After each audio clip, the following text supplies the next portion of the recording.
morning, and today with open hearts, the Environmental Justice Team welcomes you and all who join us in this place, or all of you who stayed home because of the rain and snow or on Zoom, we welcome you.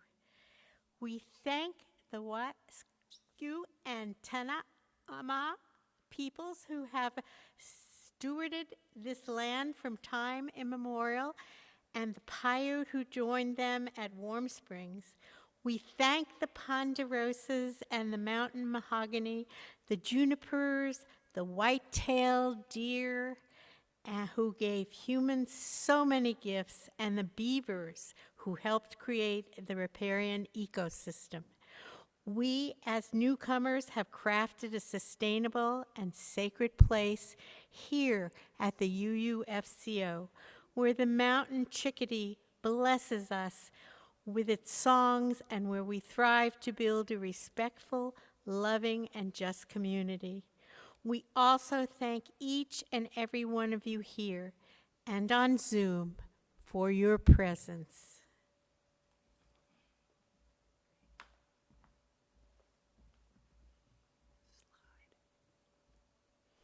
In answer to a question about the current environmental crisis, Kalapuya elder Esther Stutzman of the Willamette Valley put it this way: "This is what I think will save us. Always thank the earth. Thank everything, living and non-living, and sometimes pay the earth. If you take food or basket materials, say thank you. If you swim in the river, say thank you. Respect everything, living and non-living." Esther Stutzman joked that she even tells weeds as she pulls them from her garden, "You're going to a better place." She said, "This attitude of respect and thanksgiving makes you a better-spirited person. You feel better about yourself inside, and when you feel better about yourself, you treat others in a better way."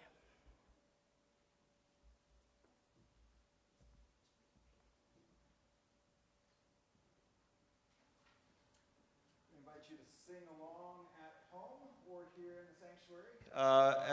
There we go. We invite you to sing along at home in your warm, cozy living rooms or wherever you might find yourself. Or if you find yourself here in this sanctuary, we invite you to sing along with us as we sing our opening hymn, "For the Beauty of the Earth."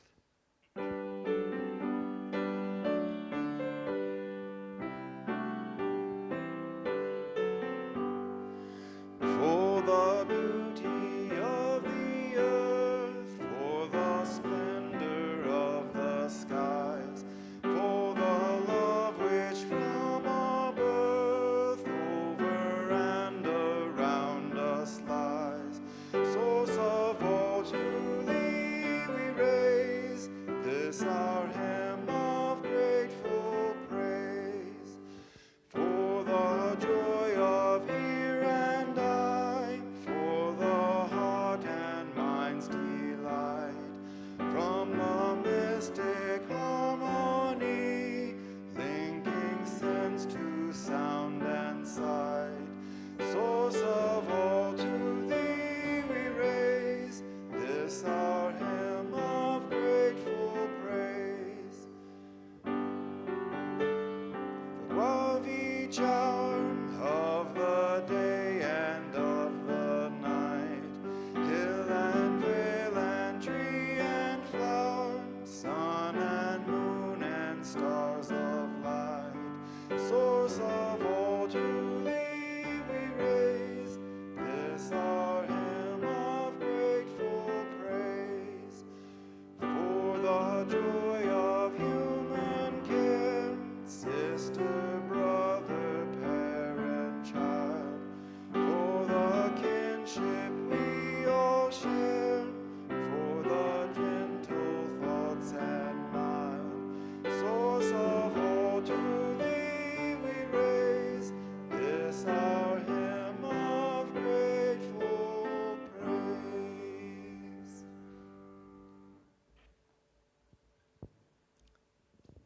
We'll now light the chalice. Oh, I'm Carolyn Tate. I'm reading the reading, and this is Chandra Smith. She's lighting the chalice. Spark of the Spirit, cupped in earth's embrace, light of love, alive in all creation. As we kindle this flame, we rekindle our connection to the sacred web of life. Please join us for the response to the chalice lighting, Spirit of Life.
And now we have announcements.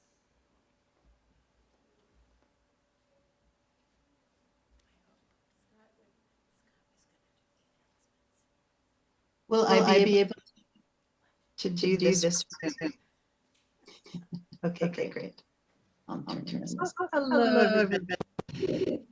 Yes, you all for your resilience and for pivoting, resilient, so that we mostly on Zoom, and big kudos to brave folks and are there. I wish we had extra rewards. Shayla, Yeah. you need to turn off your volume. Turn it off or turn it down. Bear with us a little bit while we zoom in with Chayla. Yeah, turn your volume as you're hearing off. Okay. Hold on.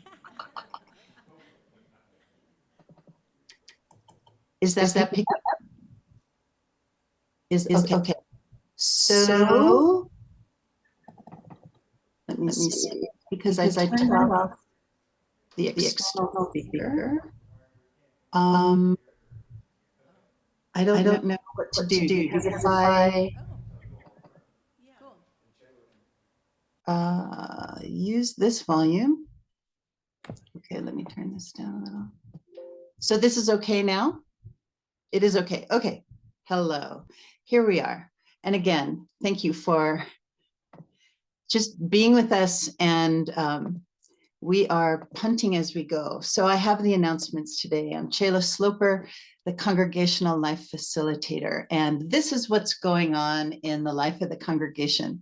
And I would double the welcome for those who are joining us by Zoom, not only because of the circumstances, but if this is your first or second time and you'd like to let us know that you're with us today and would like to sign up for our communications, I refer to the ACE, our all congregation email, and having your email is the best way that we can get that to you.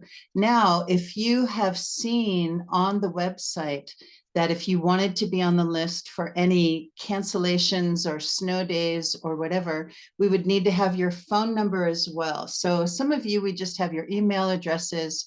And so it's up to you. If you'd like to submit your phone number, if you didn't receive the text today, we will get that into our database. Okay, moving on.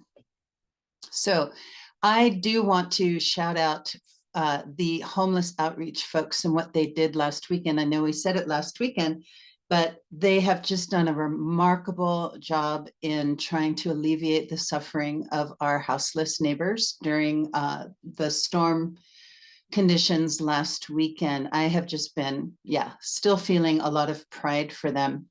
But going on to what's really happening. Now, if we could have 3 top billed things, these would be the 3 things that would all get first space today. Firstly, we have the Mystery Buddies coming up. I think Amy Brock will be possibly talking a little bit more about that. But the Mystery Buddies are something like what used to be called Secret Pals years ago. And the instructions and guidelines about this are in the ACE. And if you submit your interest to Amy, there's a sign up in the ACE, then she'll let you know more what the process is for getting approved for that. So Mystery Buddies essentially is a way for there to be intergenerational and even interfamily communication with the youngsters in our religious exploration program. So that's available to anybody. Now, the second thing that should get first bill today is that the variety show is coming up and we have very, very, very few signups.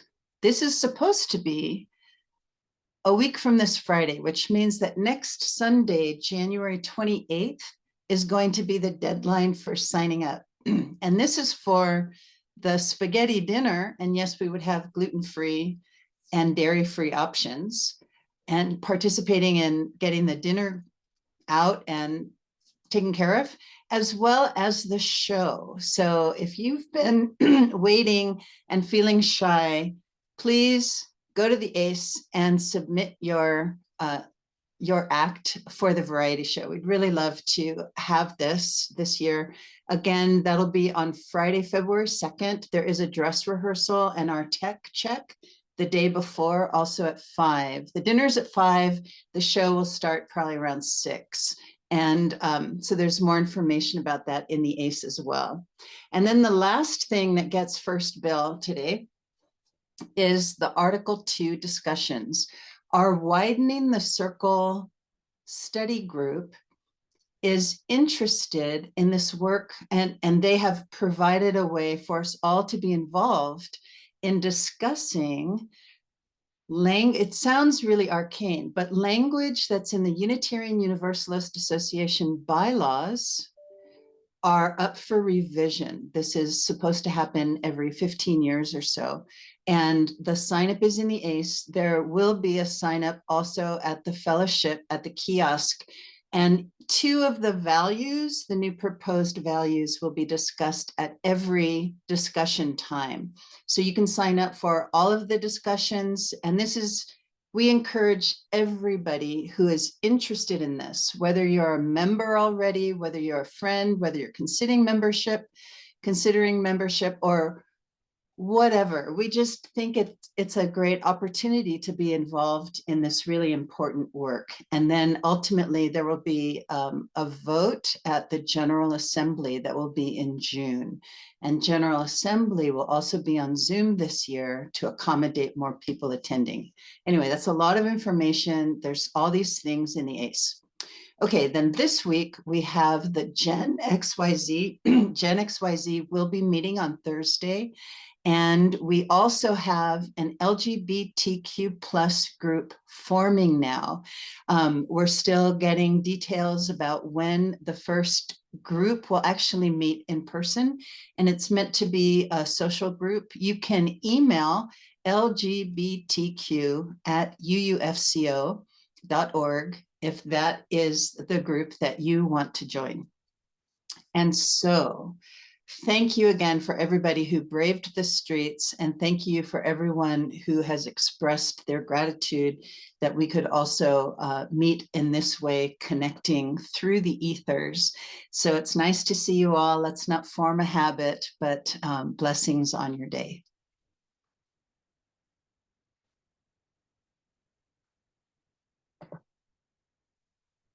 Good morning. My name is Amy Brock, and I'm the Director of Religious Exploration for Children and Youth. I hope that our families are staying safe and warm this morning, and thank you so much to our dedicated RE volunteers and staff that checked in with me really early this morning. We all hope to be back together again next week. But it is time for our Time for All Ages, and this month we are exploring liberating love. And today that takes us to the natural earth all around us, how we love it and how it loves us. So let's take a moment and think about something in nature that we love. Maybe it's one thing, maybe it's a group of things, something that comes to mind when you think about nature and how you love it.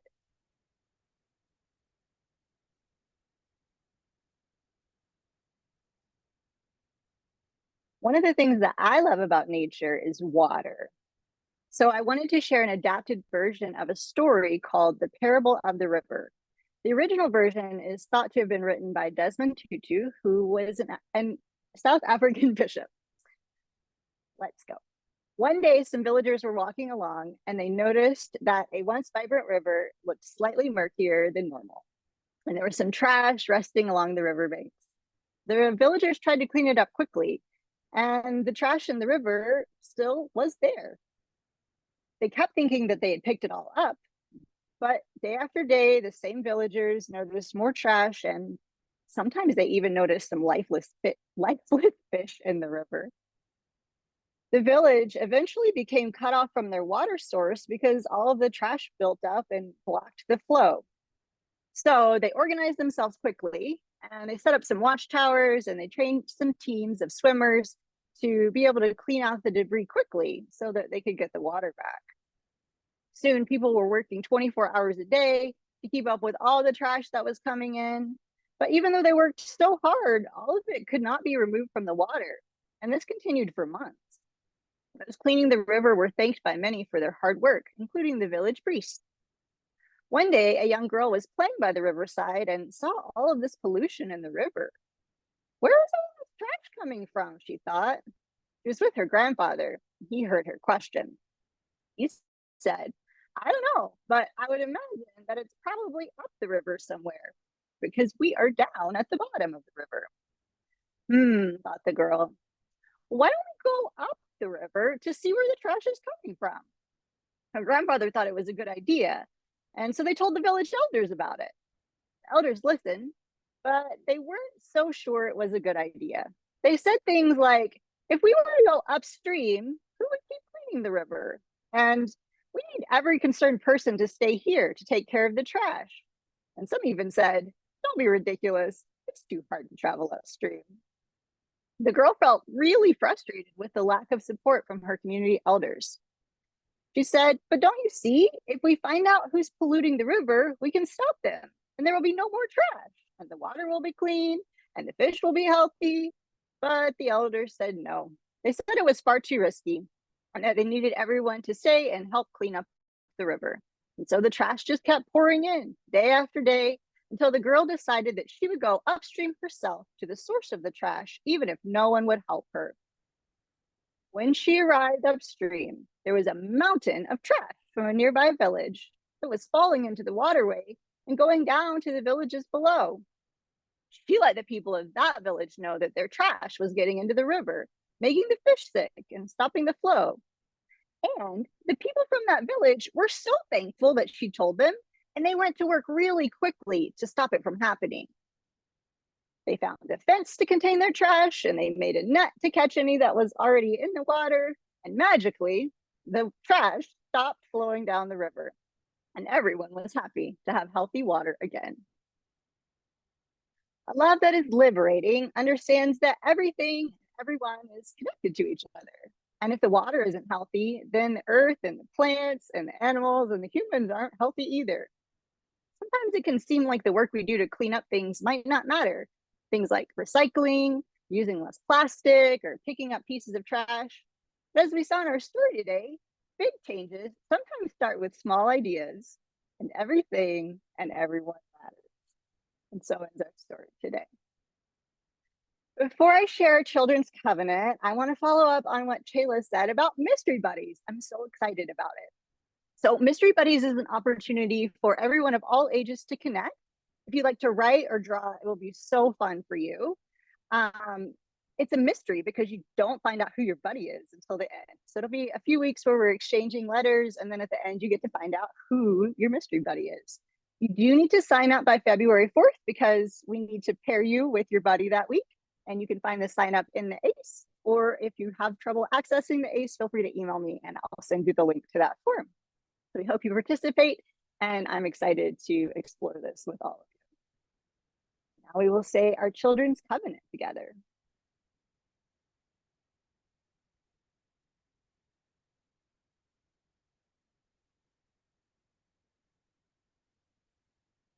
In this place, I am kind. In this place, I am loving. In this place, I am a friend to the earth and all animals and people. In this place, I am love.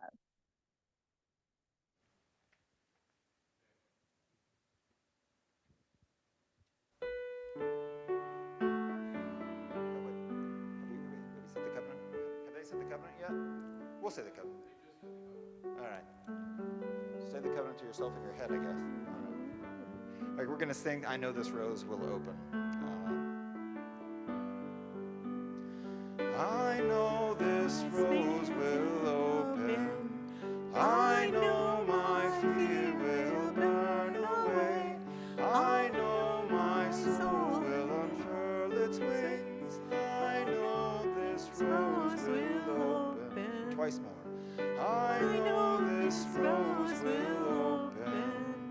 I know my fear will burn away. I know my soul will unfurl its wings. I know this rose will open.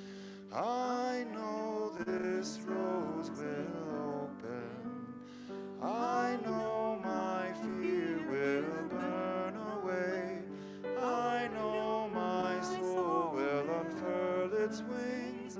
I know this rose will open.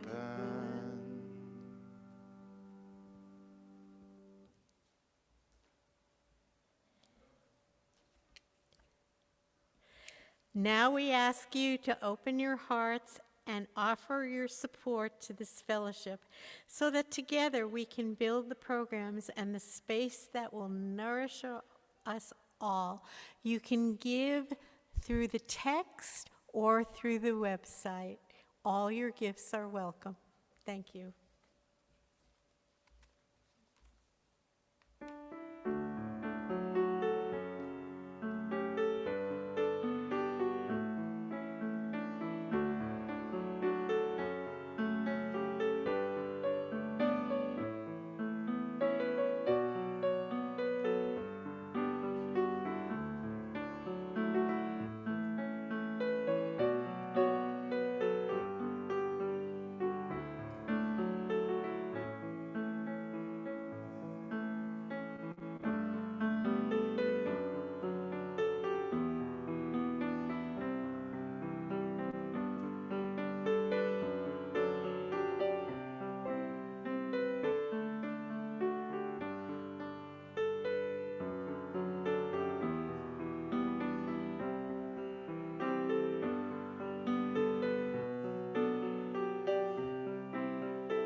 All right, good morning in the room, which we've already said. Good morning in the room and good morning on Zoom, which I think most of our folks are on Zoom this morning.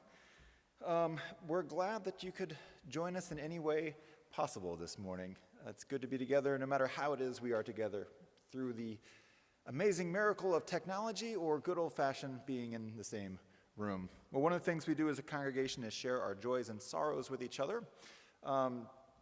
These are written, we have some forms on our kiosk.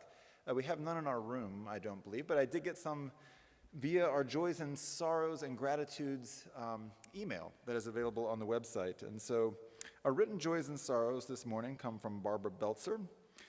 I'm feeling such joy and gratitude for how UUFCO stepped up and helped with the emergency shelter over last weekend. It was amazing to see such compassion and care for the people in our community that are unhoused. There is also a sorrow that such a service is needed in our community, and that there are people struggling to stay alive in the midst of such abundance. And that's from Barbara Beltzer, who is one of the chairs, along with Jenny McKee, of our homeless outreach team. And what she's referring to is the way that our congregation partnered with First Presbyterian this last week to staff that emergency shelter. I think there were over 20 folks from our congregation who showed up to make that effort possible. So we're grateful to Jenny and Barbara for their leadership. We're grateful for everyone who was able to come out and to help that, as Barbara said, need that we wish did not exist. Carolyn Brooks shares a joy and a gratitude that my dearest friend has come from San Diego to visit, support, and help me and our family. She has been a ray of warmth and light in this cold and icy week, and has brought joy and comfort to me and to my husband. And then Donald Baer shares a joy. My joy has been the members of UUFCO who have delivered meals while I am convalescing after my shoulder surgery. I'm healing very nicely, and it's been great having meals to go with that. Thank you, and with gratitude, Donald Baer. And I'll offer just one more gratitude, and that's that we do have the ability to Zoom. We thought we were going to be able to have service this morning with all of us in person, or whoever wanted to show up. But boy, that rain did something different than it was last night. We had some folks come out and spread some gravel and some salt this morning to try and prepare our parking lot to make it passable. And when we showed up this morning, we found that the ice in the salt and the gravel on the ice did nothing because of the rain. So we sent out one email and text this morning that said, "It's on!" And then we sent another one about an hour and a half later that said, "It's off!" So however it is you're joining us, we are glad that you're here. It is good to be together via on Zoom or in the room.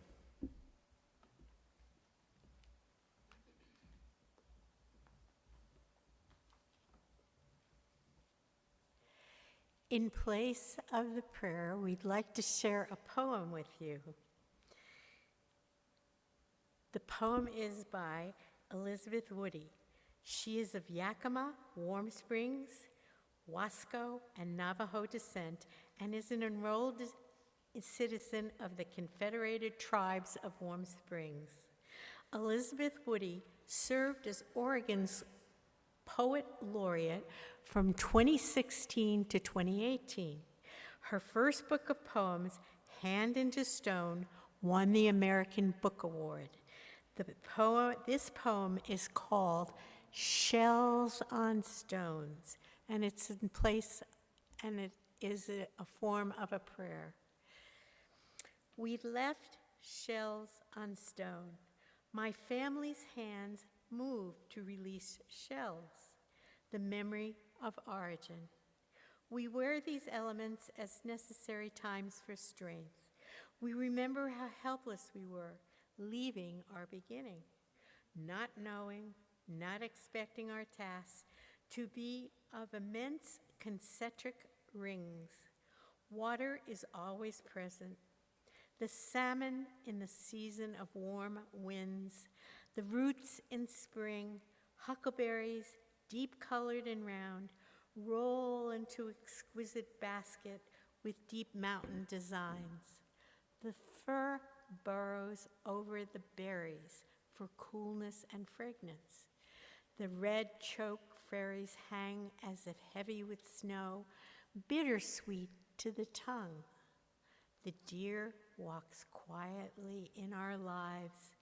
The elk, heavy with challenges, whistles, his horns bent back over his rich brown shoulders.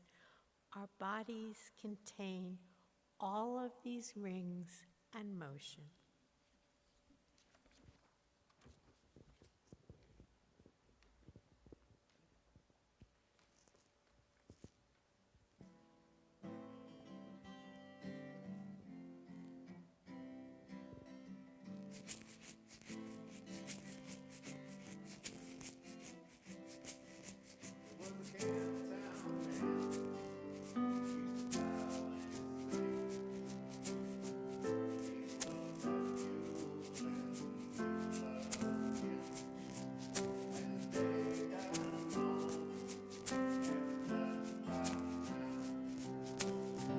I hear him singing to his muley cow. Come and call on the sweet old girl. I bet the whole damn world we're gonna make it yet to the end of the road.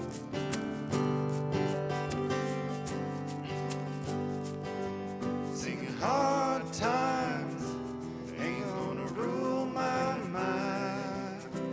Hard times ain't gonna rule my mind, Bessie. Hard times ain't gonna rule my mind no more.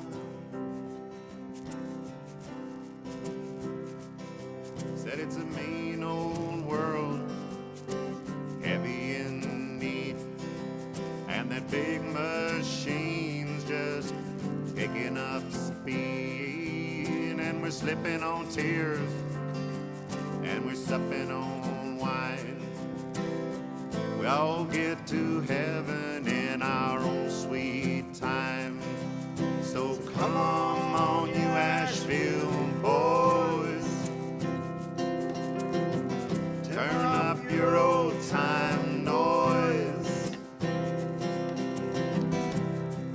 and kick till the dust coming up the cracks on the floor. Singing hard times ain't gonna rule my mind, brother. Hard times ain't gonna rule my mind.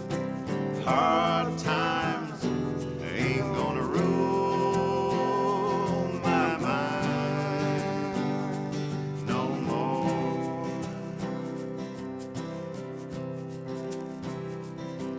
But the Camptown man, he doesn't plow no more. I seen him walking down to the cigarette store. Guess he lost that knack and he forgot that song. Woke up one morning and the mule was gone. So come on, you ragtime kings,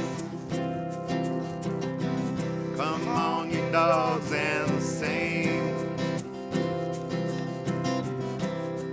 and pick up a dusty old horn and give it a blow. Playing hard times ain't gonna rule my mind, honey. Hard times ain't gonna rule my mind, sugar. Hard times ain't gonna rule my mind no more.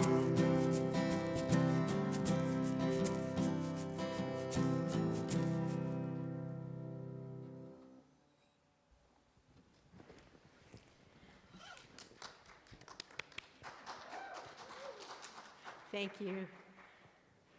Now let's take 3 deep breaths together. As we inhale and exhale, we are sharing the same air, the same life force. Where your body meets the chair, the floor, experience the bonds of gravity that connect you to the earth. As we enter into our moment of silence, please ask yourself, what helps me experience myself as part of immense consecutive rings? Where do I find inner healing? Let's take a moment of silence.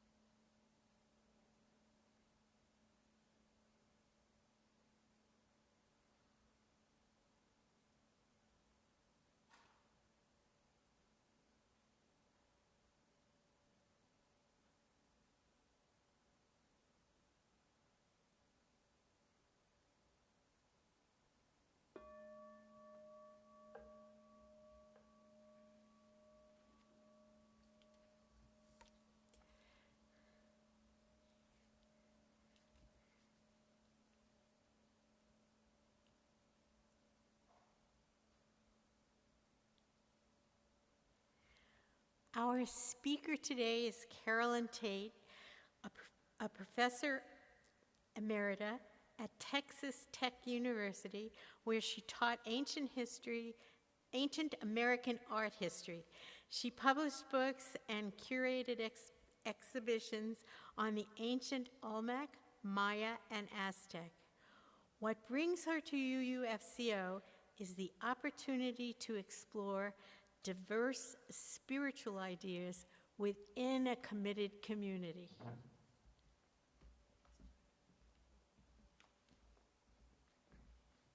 Thank you, Chandra. Can we have the next slide, please? Oh, am I running them? Okay, whoops, okay, I got it. Well, everyone, hi.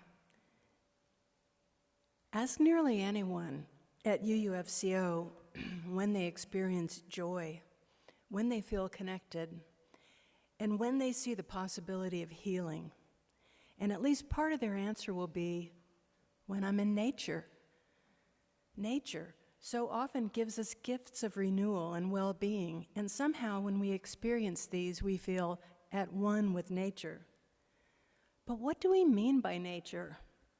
Most of us have a Euro-American worldview in which nature means, and this is the Oxford English Dictionary's definition, the phenomena of the physical world, including plants, animals, landscapes, and other features and products of the earth, as opposed to humans or human creations.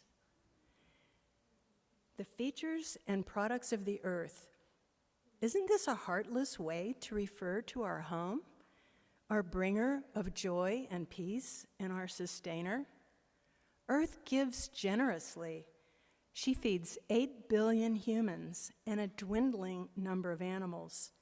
She yields her granite for our countertops and her lithium for our batteries. In return, we humans are destroying the Earth's ability to regenerate. Perhaps Earth is reciprocating. She now regularly destroys homes, power plants, and roads, impartially, but with terrifying power. You know the horrific news.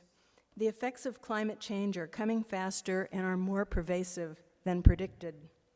As environmental science activist Joanna Macy writes, our planet is sending us signals of distress that are so continual now, they almost seem normal. These are warning signals that we live in a world that can end, at least as a home for human life. This is not to say that it will end, but it can end. That very possibility changes everything for us. Humans across the planet have upset the balance of nature.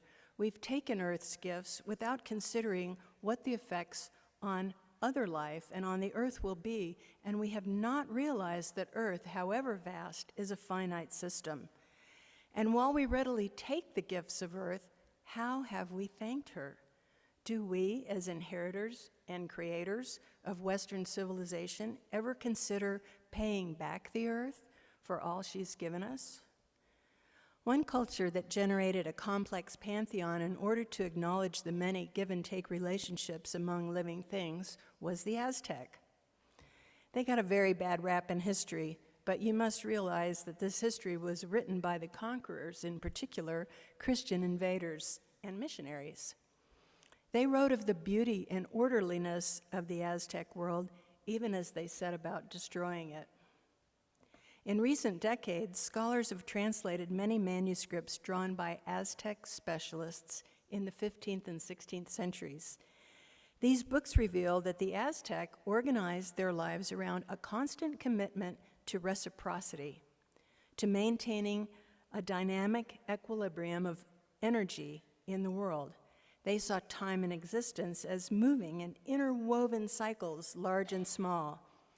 In one story, The Legend of the Suns, the world and humans had been created, flourished, decayed, and were destroyed 4 times already when the gods convened again for a 5th time at Teotihuacan.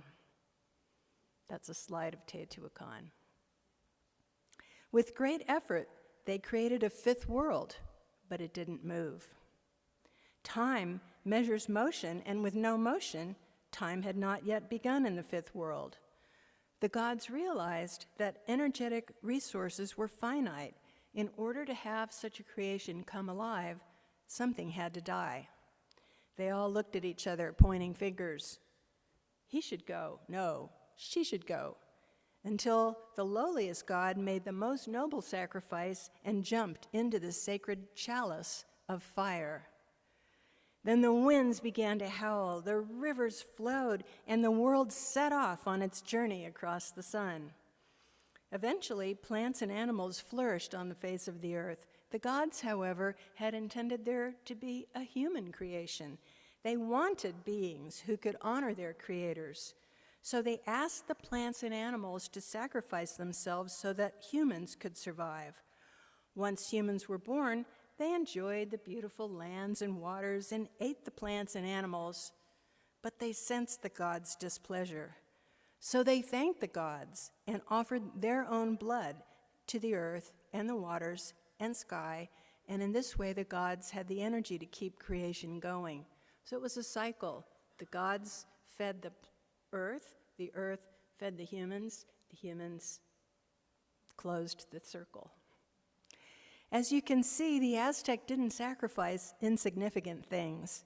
They considered life to be a gift given by creators and sustained by earth. They referred to life as debt payment, and their purpose was to repay nature for the gift of life so the flow of energy in creation could remain in dynamic balance. My purpose in telling this story is to illustrate an alternative to the Judeo-Christian worldview in which humans were given dominion over nature. As we observed a few minutes ago, the Oxford English Dictionary's definition of nature set humans apart from nature. It opposed humans to nature. This concept of separation arose long ago. According to Judeo-Christian teachings, God made the world, God made man, and God and his creatures are not to be conceived of as identical. Unfortunately, this division of humans and our environment has led to the current crisis. It's kind of an oversimplification. Many contemporary thinkers have pondered the roots of our predicament and the need for a new worldview, a new spiritual approach to human life on Earth. Professor of climate justice and activist Naomi Klein writes about the possibility of avoiding human extinction. Fundamentally, she says, the task is to articulate not just an alternative set of policy proposals, but an alternative worldview to rival the one at the heart of the ecological crisis, a worldview embedded in interdependence rather than hyper-individualism, in reciprocity rather than dominance, and in cooperation rather than hierarchy. Interdependence, reciprocity, and cooperation. Could we have a slide, please? And let's not forget gratitude. The Aztec story embodies these concepts, and I'd like to explore them further. First, interdependence. In many Asian and Native American traditions, humans are not separate from nature or from the creative force. The Zen philosopher Thich Nhat Hanh has described this as interbeing. Interbeing. He brings up the work of biologist Lewis Thomas, who describes how your body contains trillions of non-human cells acting in community, and how even the planet is one huge cell alive with all its working parts linked in symbiosis. He gives the example of a sheet of paper. Clouds, rain, sun, and earth fueled the growth of a tree. A logger cut it, a mill produced paper, and now a hand writes on it and reads from it. That sheet of paper is everything in the world. Thich Nhat Hanh writes, everything relies on everything else in the cosmos in order to manifest, whether a star, a cloud, a flower, a tree, or you and me. From interdependence and interbeing, we turn to reciprocity.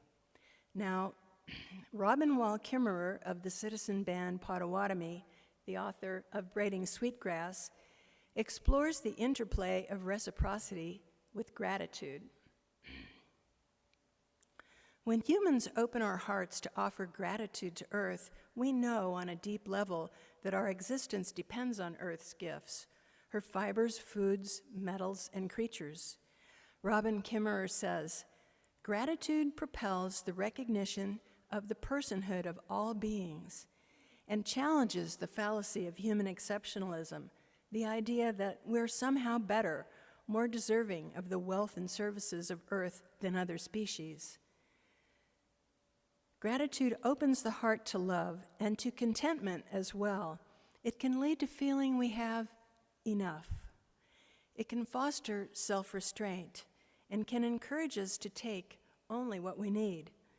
Contentment can be a radical act that defies our consumption-driven society. Gratitude to the earth may seem like an insignificant practice, but it opens the door to reciprocity, the act of giving back. Reciprocity is how the biophysical world works. Water evaporates, turns into clouds. The water droplets condense, grow heavy, and fall to the earth in the form of rain. These cycles of giving and receiving are called negative feedback loops.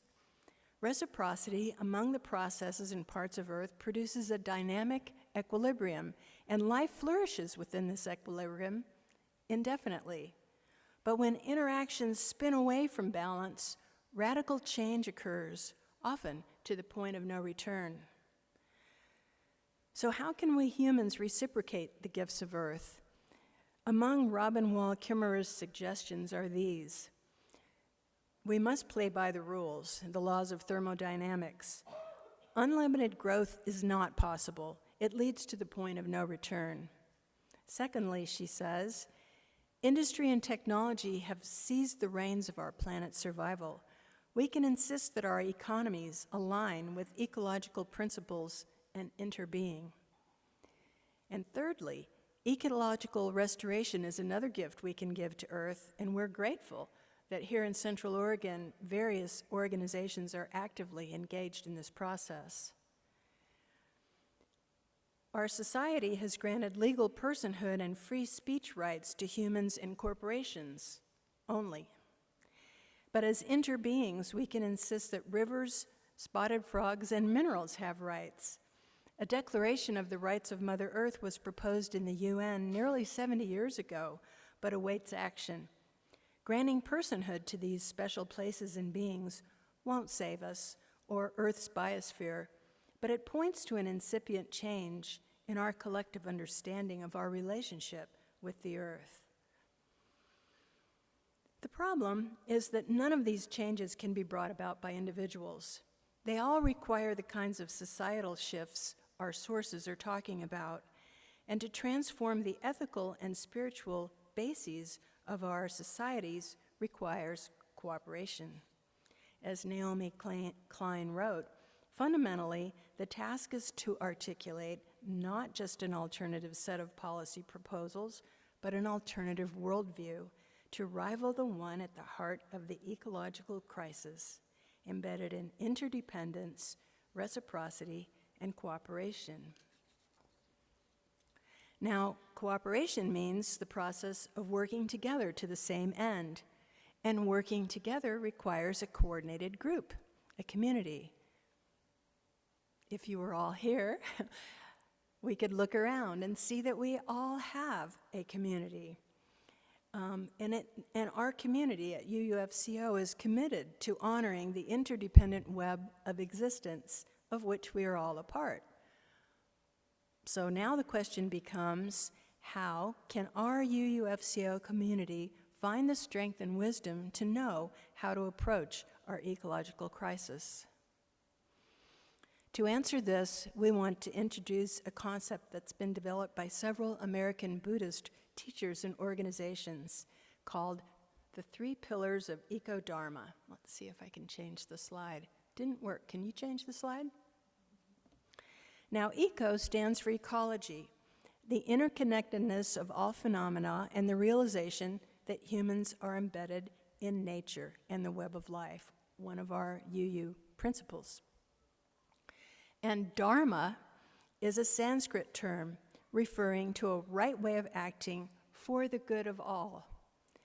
But according to Buddhist and Hindu philosophies, one does not cling to the fruit of one's actions. One opens to grace, to spirit, and then gets out of the way, while spirit acts through us. So the 3 pillars of eco-dharma, you can see on this slide, are resilient, mindful individuals.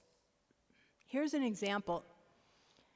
When you're on the plane and the oxygen mask drops from the overhead compartment, what are you supposed to do? You put it on yourself first, you breathe normally, and then you assist everybody else. Yeah. If we aren't mindful of the situation, and in a larger sense about the implications of our daily choices, we won't have the psycho-spiritual wholeness to be resilient to trauma. Ongoing contemplative practices, especially those that cultivate our deep connection to nature, can help us recognize our own interdependence and interbeing, and that builds resilience. A community like this one, in which people share knowledge, skills, wisdom, and lovingly support each other, can also help its members develop resilience and mindfulness. And this is the 2nd pillar of Eco-Dharma, the one that we at UUFCO are very fortunate to possess: wise community. In this fellowship, we can continue to develop a community that helps us face climate change by bearing witness to each other's grief, our confusion, and also our gratitude and joy. Our community can stand in solidarity with our most vulnerable members and model harmonious relationships to nature and society. Many thinkers and leaders see community or communal action as the only strategy humans have to persuade the political and industrial spheres to halt the destruction of our civilization. Here are 2 quotes from well-known environmental activists. You may know of Bill McKibben. He wrote The End of Nature and helped found 350.org and now a more recent organization called Third Act. He says, "We simply can't move fast enough, one by one, to make any real difference in how the atmosphere turns out. Here's the math, obviously imprecise. Maybe 10 or 15% of the population cares enough to make strenuous efforts to change. If they do all they can in their homes and offices and so forth, well, nothing much shifts. The trajectory of our climate horror stays about the same. But if 10% of the people, once they've changed the light bulbs, work all out to change the system, that's enough. That's more than enough." Similarly, 30 years after the publication of her book, the limits of growth, environmental scientist Donnella Meadows wrote an update. In it, she said, "Individualism and short-sightedness are the greatest problem of the current social system. Love and compassion, institutionalized in collective action, is the better alternative. The sustainability revolution will have to be, above all, a collective transformation that permits the best of human nature rather than the worst to be expressed and nurtured." That's why the Eco-Dharma model marshals a wise community toward strategic action, the third pillar. In order for any community to act effectively, it must be strategic, deliberate, planned, well thought out. You know the litany of problems we face: income inequality, CO2 emissions, climate change, global havoc, toxic chemicals in our soil and water and our own cells, and our profound disconnection from nature. Unless we as a community understand the institutional sources of the crises we face, we will not be able to design strategies to make lasting changes. Here at UUFCO, we've already demonstrated the wisdom of our community and have made strategic action in reversing the climate disaster. We, you, my friends, made the choice of an ecologically sound building and funded the purchase of our solar panels. It's the kind of beginning Bill McKibben writes of. We've changed our light bulbs and our energy source. Now we can take the next step. We as the EJ team, Environmental Justice, we suggest that rather than individually doing what we all do to support various causes, we can pool our knowledge and ideas. Not everyone we know can commit to action around combating climate change. Some of us must protect our own health. Many of you already cooperate to help the houseless, hungry, and the hurting. But some of you we know feel that this year, with its looming elections, with the newly released climate reports indicating that scientists underestimated the negative impacts of 1.5 degrees Celsius warming on our Earth, this year is the year. Now is the time. This may be our last chance to turn the course of global mayhem and climate disaster. Some of you are ready to do something. Let's figure it out together. So, your takeaways. I better take a sip of water.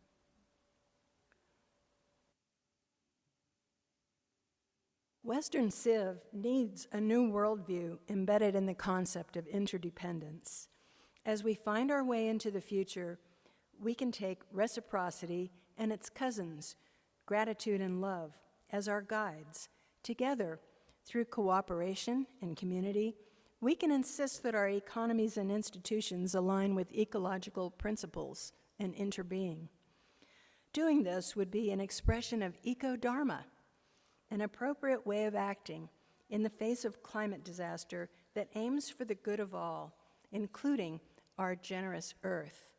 And now Chandra's going to share some info from the Environmental Justice team.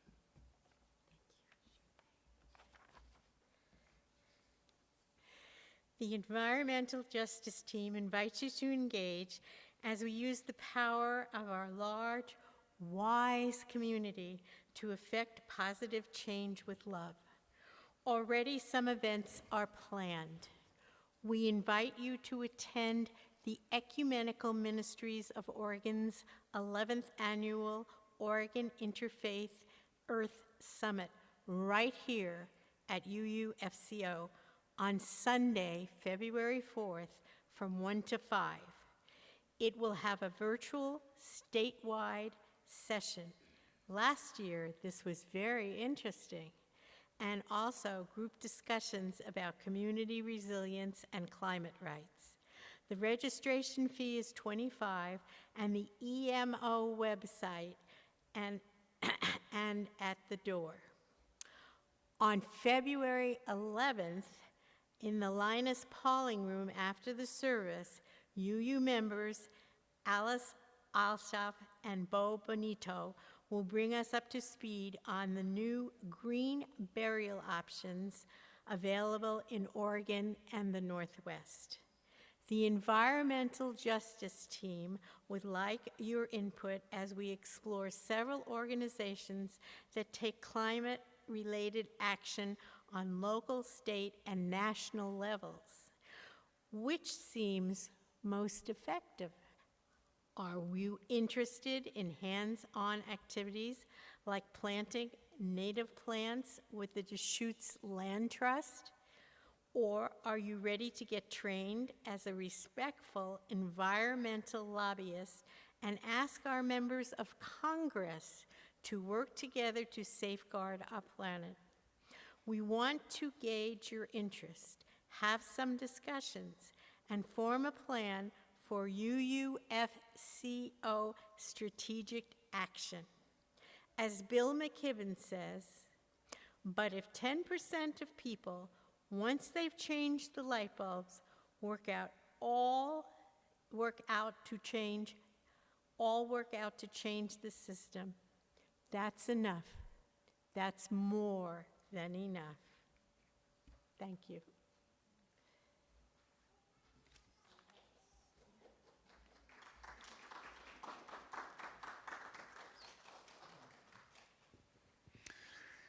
We're going to close with a song for all that is our life, for those of us here in the room and for those at home.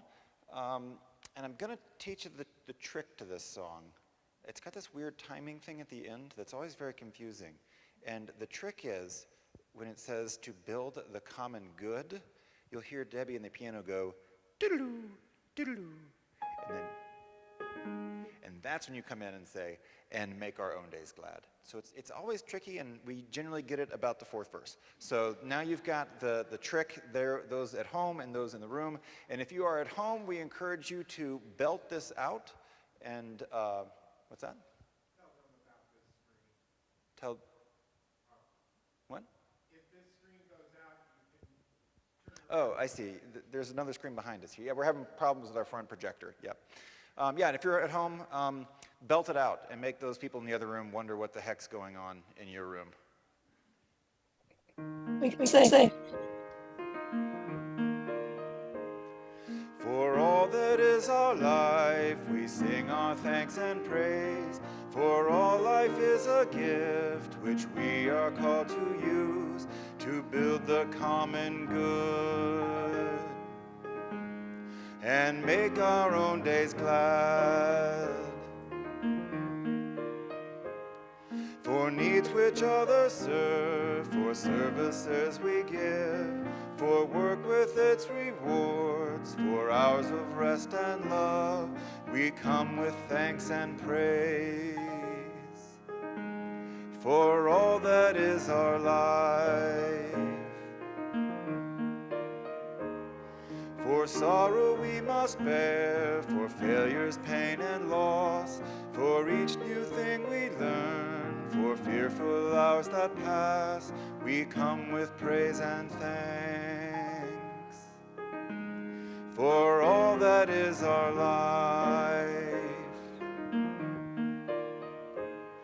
for all that is our life, we sing our thanks and praise. For all life is a gift which we are called to use to build the common good and make our own days glad.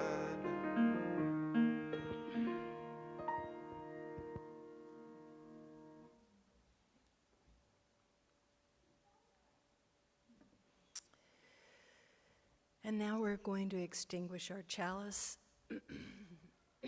This is a reading from John Fire Lame Deer. He was a Lakota Sioux spiritual leader, healer, and social activist who focused on revitalizing Native American culture and practices. And he said, "It doesn't seem to have a message, that old pot, and I guess you don't give it a thought. But I'm an Indian. I think about ordinary, common things like this pot. The bubbling water comes from the rain cloud. It represents the sky.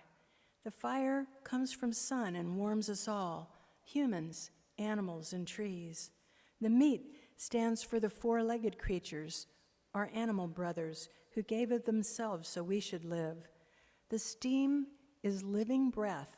It was water. Now it goes up to the sky, becomes a cloud again. These things are sacred. We Sioux spend a lot of time thinking about everyday things. We see in the world around us many symbols that teach us the meaning of life. Now please join us in saying UFCO's covenant. Love is the spirit of this fellowship, and service is its law. This is our covenant, to dwell together in peace, to seek the truth in love, and to help one another. In Joanna Macy's words, action on behalf of life transforms. Because the relationship between self and the world is reciprocal, it's not a question of first becoming enlightened or saved and then acting. As we work to heal the earth heals us. May we heal and be healed, and always thank the earth.